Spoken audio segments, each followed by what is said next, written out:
बिस्मिल्लाहिर्रहमानिर्रहीम। अस्सलाम वालेकुम व्यूअर्स, माय नेम इज़ शयाज़ वही। व्यूअर्स, लास्ट लेक्चर में हमने CSS फाउंड प्रॉपर्टीज़ के बारे में बात की थी कि CSS में जो फाउंड की प्रॉपर्टीज़ हैं वो हम किस तरीके से यूज़ कर सकते हैं, किस तरीके से अप्लाई कर सकते हैं, कौन कौन सी प्रॉपर्टीज़ हैं, वो सारा हमने डिस्कस किया था। आज के लेक्चर में हम देखेंगे टेक्स्ट फॉर्मेटिंग प्रॉपर्टीज़, यानी कि टेक्स्ट की फॉर्मेटिंग के लिए हम कौन कौन सी प्रॉपर्टीज़ यूज़ कर सकते हैं। तो ये मेरे पास एक HTML का पेज है, formatting.html के नाम से मैंने उसको सेव कर दिया है। टाइटल यहाँ पे दे दिया है टेक्स्ट फॉर्मेटिंग प्रॉपर्टीज़, और यहाँ पे आपके सामने एक्सटर्नल स्टाइल शीट का लिंक दे दिया जो कि हमने क्रिएट की थी। और यहाँ पे 2 पैराग्राफ के मैंने टैग यूज़ किए हैं और इनके अंदर ये डिमी टेक्स्ट मैंने यहाँ पे कॉपी कर दिया है, कोई भी यानी कि टेक्स्ट हो सकता है।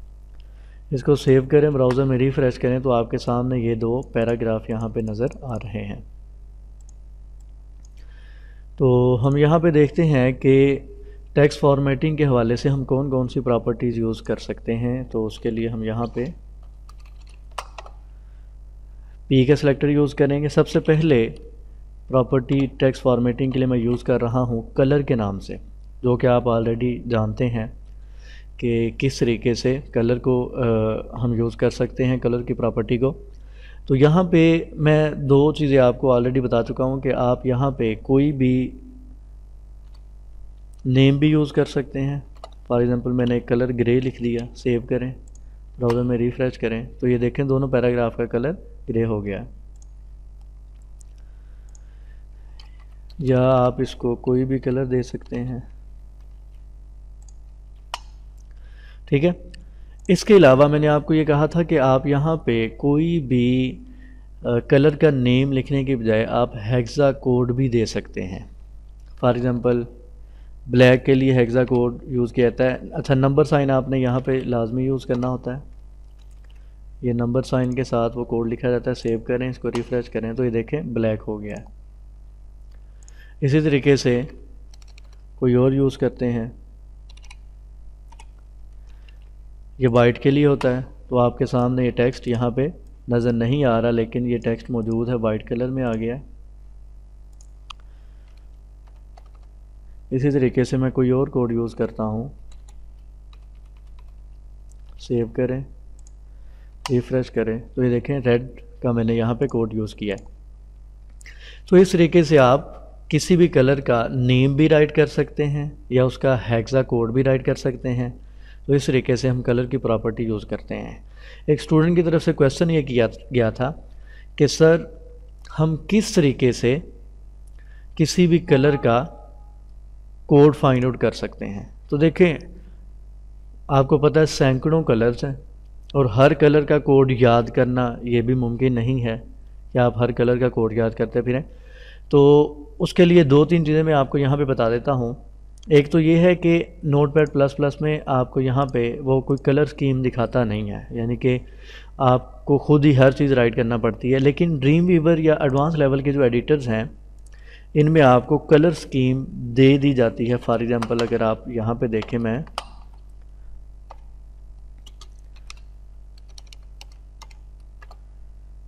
कलर की प्रॉपर्टी यहाँ पे यूज़ करता हूँ ड्रीम वीवर में, तो आप देख सकते हैं कि जैसे ही मैंने एंटर पे क्लिक किया है तो मेरे सामने कंप्लीट कलर स्कीम आ गई है। मैं किसी भी कलर पे क्लिक करूँगा तो ये ऊपर आपको ये हेक्सा कोड नज़र आ रहे हैं, ठीक है। इस पर मैं क्लिक करूँगा तो ये देखें यहाँ पे हेक्सा कोड आ जाएगा। तो इस तरीके से जो एडवांस लेवल के एडिटर्स हैं उनमें आपको हर चीज़ कह लें कि रेडीमेड मिल जाती है, बनी बनाई मिल जाती है। आपको ये चीज़ें याद करने की ज़रूरत नहीं पड़ती, ठीक है। अगर तो आप नोटपैड++ यूज़ कर रहे हैं तो 1-2 मेथड और हैं। एक एक्सटेंशन है कलर पिकर के नाम से, कलर पिकर फॉर फायरफॉक्स। मैं फायरफॉक्स यूज़ कर रहा हूँ, आप जो भी ब्राउज़र यूज़ कर रहे हैं उस हिसाब से उसको देख लीजिएगा। इस पर क्लिक करता हूँ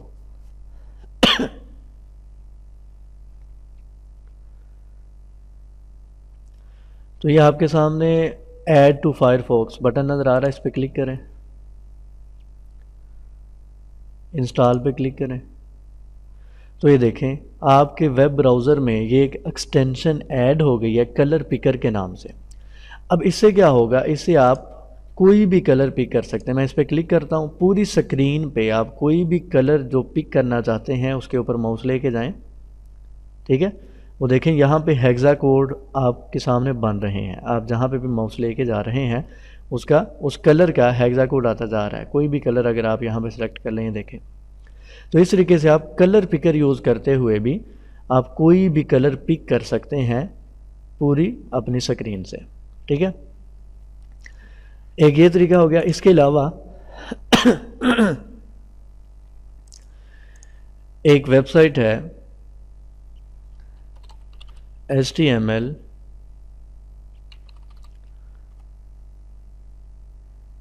कलर कोड्स, ठीक है। HTML कलर कोड्स के नाम से वेबसाइट्स और भी आपको बहुत सी मिल जाएंगी। एक एग्जांपल मैं आपको यहाँ पे दे रहा हूँ। आप इस वेबसाइट पे जाके भी किसी भी कलर का कोड जो हेक्सा कोड है वो यहाँ से गेट कर सकते हैं, ठीक है। ये देखें, किसी पे भी क्लिक करें, कहीं पे भी, यहाँ पे मिक्सर आप कोई भी कलर सेलेक्ट कर लें, यहाँ पे आपको ये हेक्सा कोड यहाँ पे मिल जाएगा। तो बहुत से तरीके हैं, ये आपको कलर याद करने की ज़रूरत नहीं पड़ती, इनके कोड वगैरह आपने याद नहीं करने।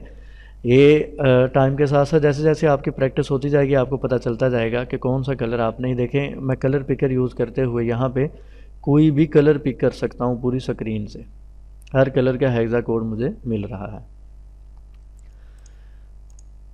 तो इस तरीके से हम कलर की प्रॉपर्टी यूज़ करते हुए कलर चेंज कर सकते हैं,